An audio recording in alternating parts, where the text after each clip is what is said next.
You know what hurts more than betrayal? Betrayal that comes wrapped in love and delivered by the person who promised to protect you forever. The knife that cuts deepest is not the one you see coming, but the one wielded by hands you trusted to heal your wounds. My name is Eliana, and I used to believe that blood was thicker than water, that family meant everything, that my sister Kira would walk through fire for me. I believed that we were unbreakable, that our bond was sacred, that she would never, ever hurt me. But sometimes the people we love most are the ones who know exactly where to strike, to cause the most damage. Sometimes the person holding your hand while you cry is the same person who caused your tears. I have always been the quiet one in our family, the one who preferred books to parties, spreadsheets to socializing, numbers to networking. While Kira dazzled everyone with her brilliant smile, her quick wit, and her ability to command attention the moment she walked into a room, I found comfort in the shadows, in the predictable world of accounting where everything had to balance, where truth was absolute, where 2 plus 2 always equaled 4. Kira was everything I was not. She was the golden child, the one our parents bragged about at dinner parties, the one who could sell ice to Eskimos and make them thank her for the privilege. She had this magnetic personality that drew people to her like moths to a flame, and she knew exactly how to use it to get what she wanted. But what I thought was her greatest strength would turn out to be her most dangerous weapon against me. We worked at the same company, Harrison and Associates, a mid-sized consulting firm where I had built my reputation slowly and steadily over 5 years. I was in the accounting department, buried deep in the numbers that kept the company running, while Kira worked in business development, schmoozing clients and closing deals that made the executives notice her. We would carpool together every morning, sharing coffee and gossip, planning weekend adventures, talking about our dreams and fears like sisters should. Everyone at the office thought we were inseparable, the perfect example of sibling support in the corporate world. During lunch breaks, we would sit together in the company cafeteria, and she would tell me about her latest conquest in the sales world, while I shared the interesting patterns I found in the financial data. She would listen with what I thought was genuine interest, asking detailed questions about the accounting systems, the approval processes, the security protocols.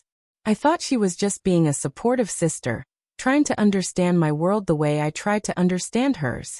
I never imagined she was gathering intelligence, mapping out my professional life like a general planning a siege. Kira had this way of making everything about her seem effortless. She would walk into client meetings and emerge with signed contracts. She would attend company parties and leave with new connections and opportunities. She made success look so easy that I sometimes wondered if I was doing something wrong, if I was too focused on the technical aspects of my job while missing the bigger picture that she seemed to see so clearly. But I was content with my role. I loved the precision of accounting, the way everything had to match, the satisfaction of finding and fixing discrepancies. I took pride in maintaining the financial integrity of the company, in being the person executives could count on for accurate reports and reliable analysis. My work might not have been glamorous, but it was essential, and I thought that was enough. Then one Tuesday morning in October, everything changed. I was reviewing the monthly expense reports when my phone rang. It was Janet from HR, her voice unusually formal and cold. She asked me to come to her office immediately, and something in her tone made my stomach clench with dread. I tried to ask what it was about, but she simply said it was urgent and disconnected the call. Walking to the HR office felt like walking to my own execution. The hallways that had always felt familiar and comfortable suddenly seemed threatening and hostile.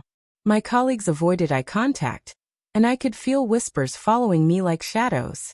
When I reached Janet's office, she was waiting with 2 other people I had never seen before. A stern-looking woman in an expensive suit, and a man with cold eyes who introduced himself as the company's external auditor. Janet did not waste time with pleasantries.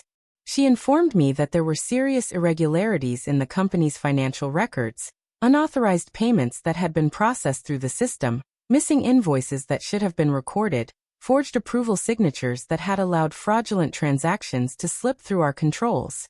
The numbers they mentioned made my head spin. We were talking about hundreds of thousands of dollars that had gone missing over the past 6 months. But the worst part, the part that made the room spin around me, was when they told me that all evidence pointed directly to me.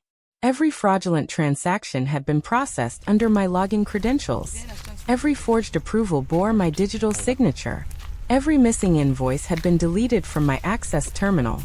The electronic trail was so clear, so perfectly documented, that it looked like I had not even tried to hide my crimes. I sat there in stunned silence, my mind racing to process what they were telling me. This could not be happening. I had never processed any unauthorized payments. I had never forged any signatures. I had never deleted any invoices. I barely had access to the systems they were describing. My role was primarily analytical, not transactional. But as they showed me printout after printout of evidence, I realized that someone had been very, very careful to make it look like I was guilty. I tried to explain that there had to be some mistake, that I would never do anything to harm the company, that they needed to check the internal system logs more carefully, because someone else must have gained access to my credentials. But my protests sounded weak even to my own ears. The evidence was overwhelming, and they had clearly already made up their minds about my guilt.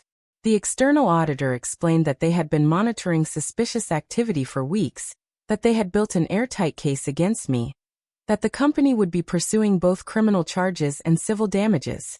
Janet informed me that I was suspended immediately, effective that moment, and that security would escort me to my desk to collect my personal belongings under supervision. The walk back to my desk was the longest of my life. Everyone stared as the security guard followed me, watching as I packed my few personal items into a cardboard box like a common criminal.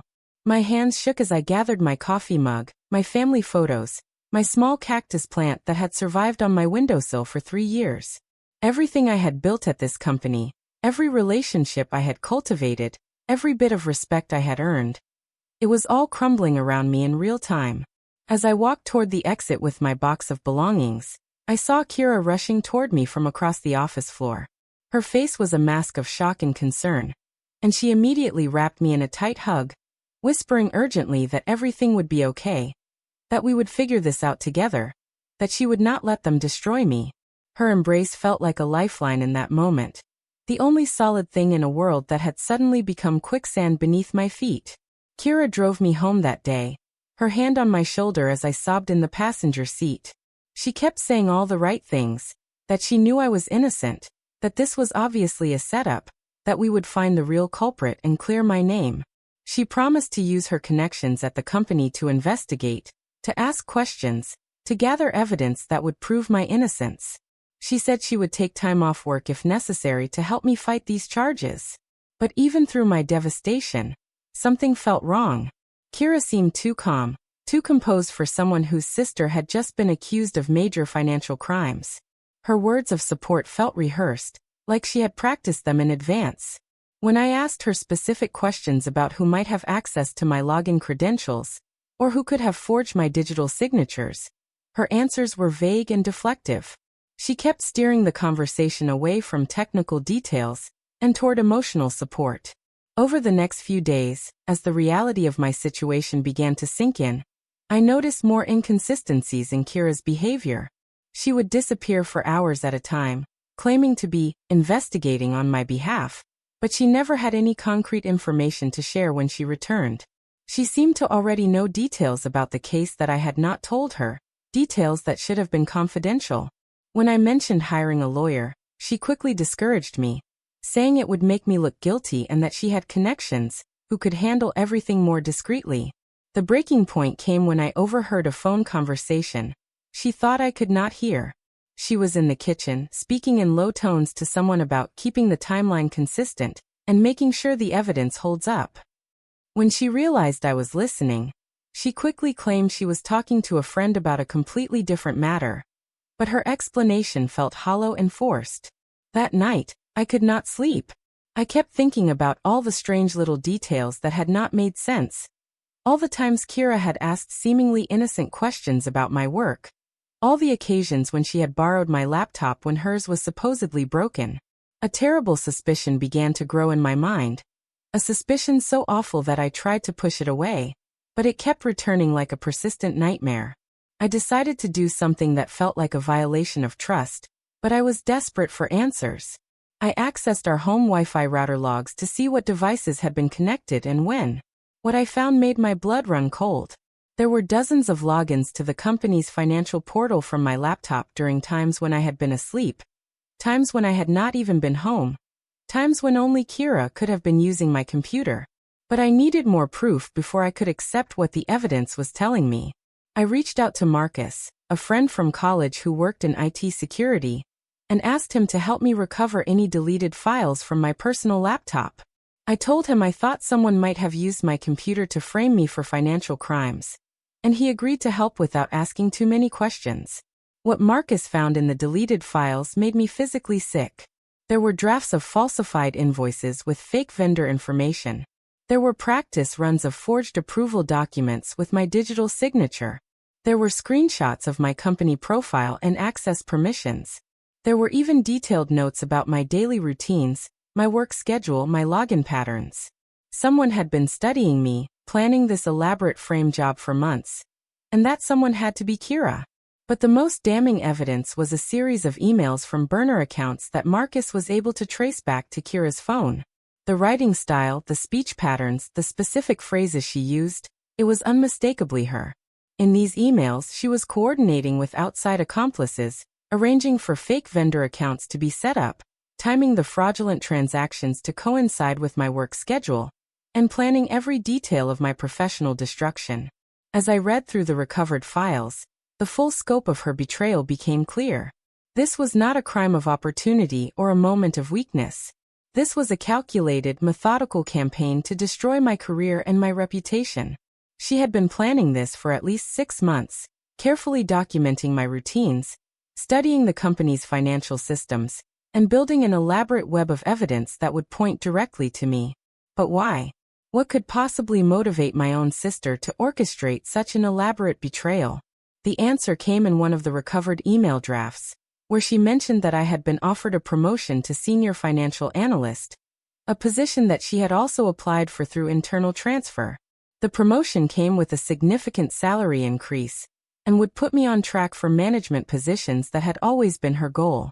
In her twisted logic, if I were removed from the picture, she would be the obvious choice for the position.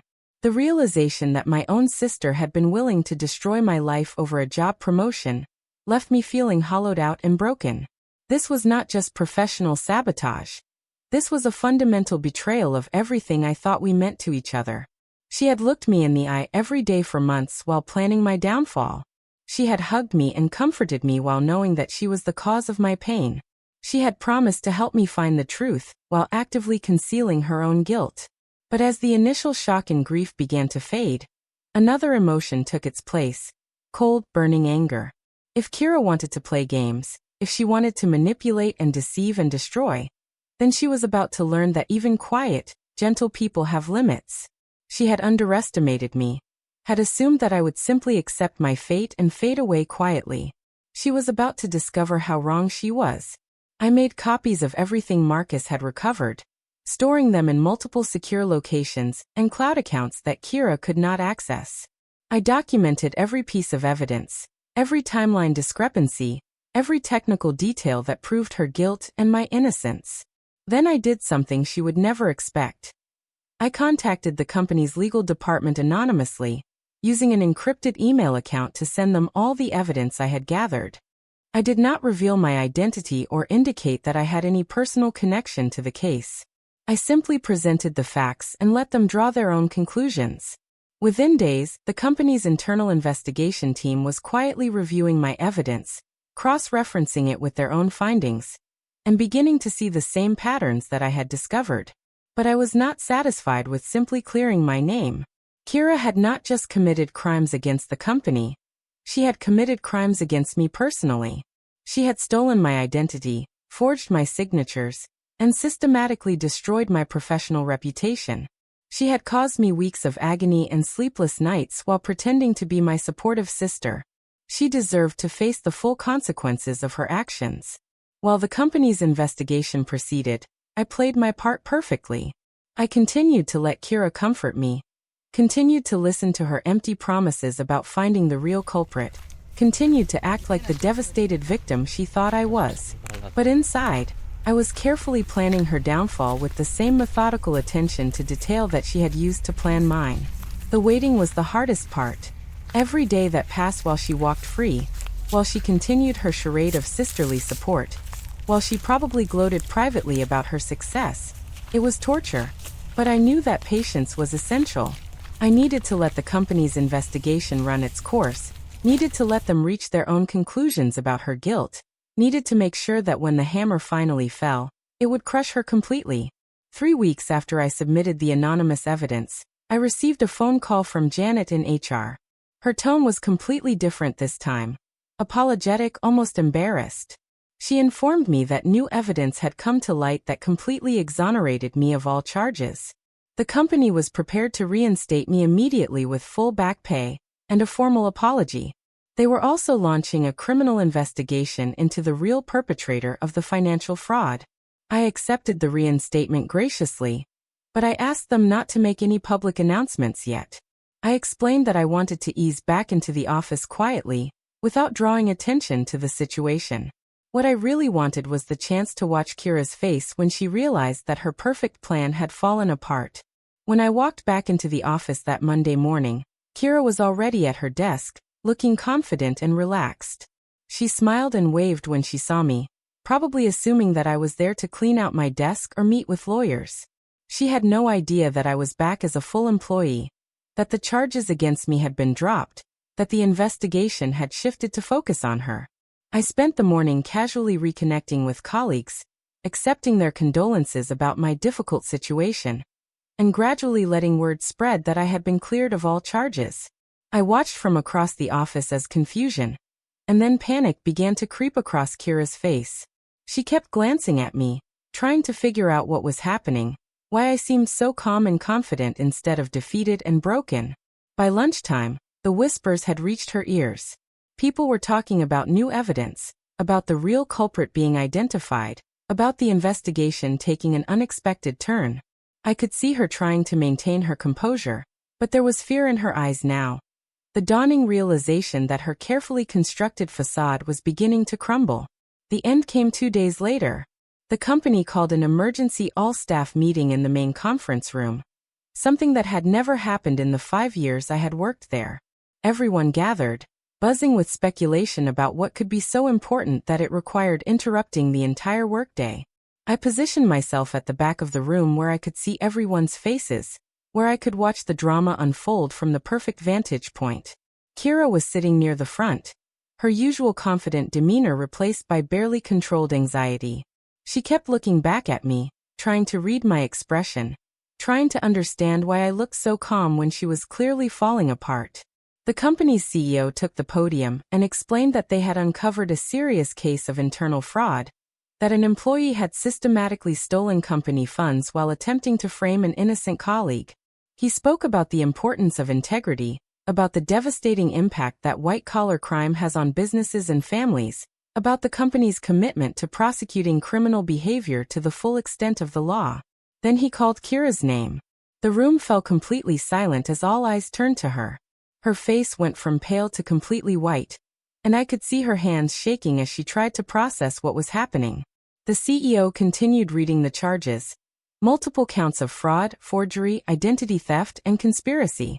He explained that she was terminated immediately, and that security would escort her from the building while law enforcement was contacted. But the best part, the moment I had been waiting for, came when she turned around and looked directly at me. Our eyes met across the crowded room, and I smiled. Not a cruel smile, not a vindictive grin, but a calm, satisfied smile that told her everything she needed to know. I had won. Justice had been served. The person who had tried to destroy me from the shadows was now being exposed in the harsh light of public humiliation. As security escorted her out of the building, she kept looking back at me with a mixture of disbelief and rage. She had thought she was so clever, so careful, so perfectly positioned to get away with her crimes. She had never imagined that her quiet, gentle sister could be capable of such methodical revenge. She had underestimated the power of patience, the importance of evidence, and the devastating consequences of betraying someone who trusted you completely. The aftermath was swift and severe. The criminal charges were filed within days, and the evidence was so overwhelming that her lawyer advised her to take a plea deal. She was sentenced to 3 years in prison and ordered to pay full restitution to the company. Her professional reputation was destroyed, her personal relationships were shattered, and her carefully constructed life fell apart just as completely as she had tried to make mine fall apart. But for me, the real victory was not her punishment. It was the restoration of my own dignity and reputation. My colleagues welcomed me back with genuine warmth and respect. The promotion that had started this whole nightmare was offered to me again, and I accepted it gladly. The company even implemented new security protocols based on my recommendations, turning my terrible experience into something that could protect others from similar betrayals. The hardest part was explaining everything to our parents. They were devastated to learn what Kira had done, shocked that one daughter had tried to destroy the other over career jealousy. The family gatherings that had once been filled with laughter and love became awkward, painful affairs where we all pretended that everything was normal while dealing with the massive elephant in the room. I tried to forgive her, tried to find some way to rebuild our relationship, but trust, once broken so completely, cannot be easily repaired. How do you reconcile with someone who spent months planning your professional death, while looking you in the eye and telling you they loved you? How do you move past a betrayal so calculated and cruel that it redefined everything you thought you knew about your own family? During her trial, Kira's lawyers tried to paint her as a victim of workplace pressure and sibling rivalry.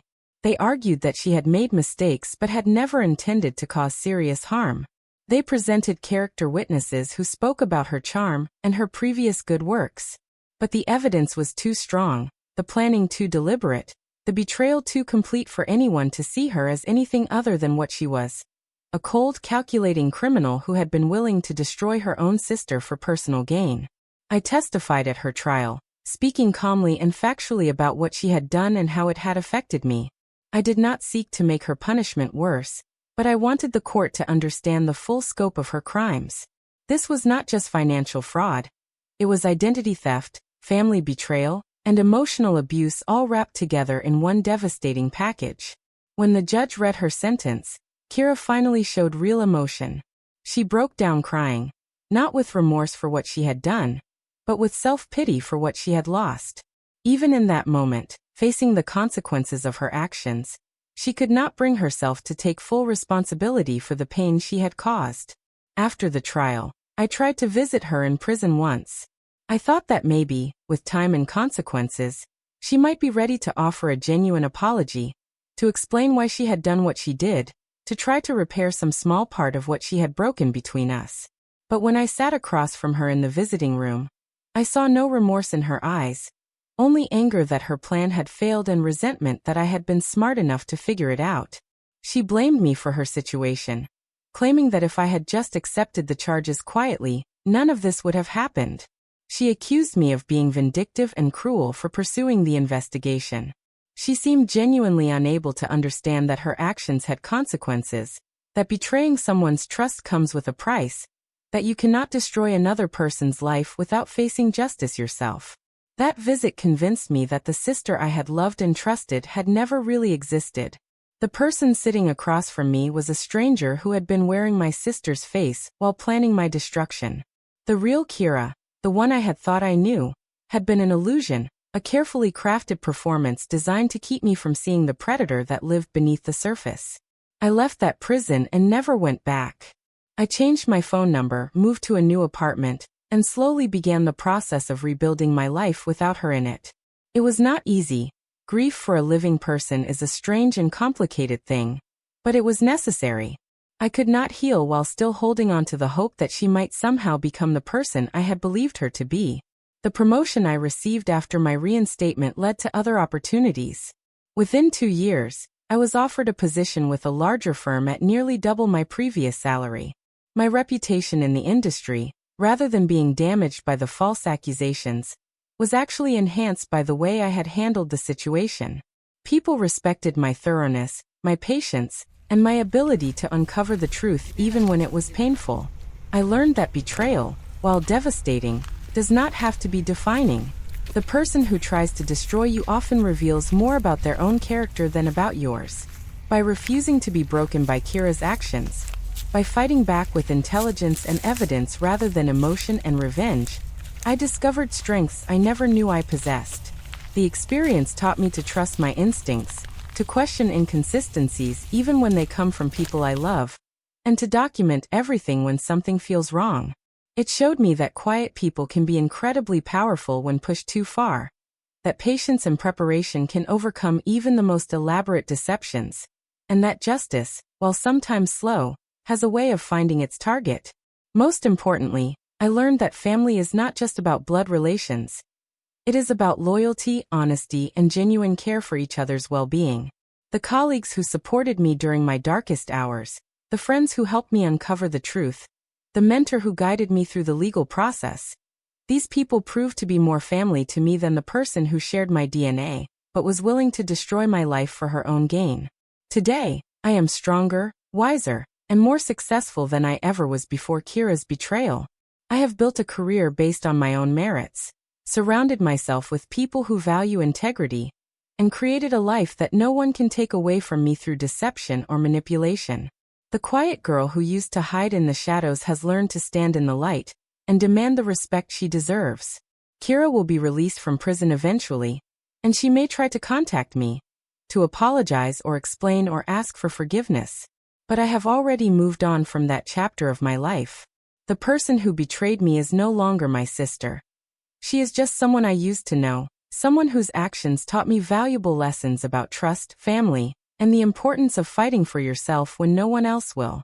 Sometimes people ask me if I regret pursuing the investigation, if I wish I had just accepted the false charges and moved on with my life. The answer is always no. By refusing to be a victim, by gathering evidence and demanding justice, I not only cleared my own name, but protected future victims from Kira's schemes. Sometimes the most loving thing you can do for someone is to ensure they face the consequences of their actions. The scar left by her betrayal will always be there, a reminder of what happens when trust is misplaced and love is weaponized. But scars can also be sources of strength, proof that we survived something that should have destroyed us, evidence that we are tougher and more resilient than we ever imagined possible. In the end, Kira thought she was writing my ending, but she was actually writing her own. She wanted to destroy me from the shadows, so I let the spotlight do its job.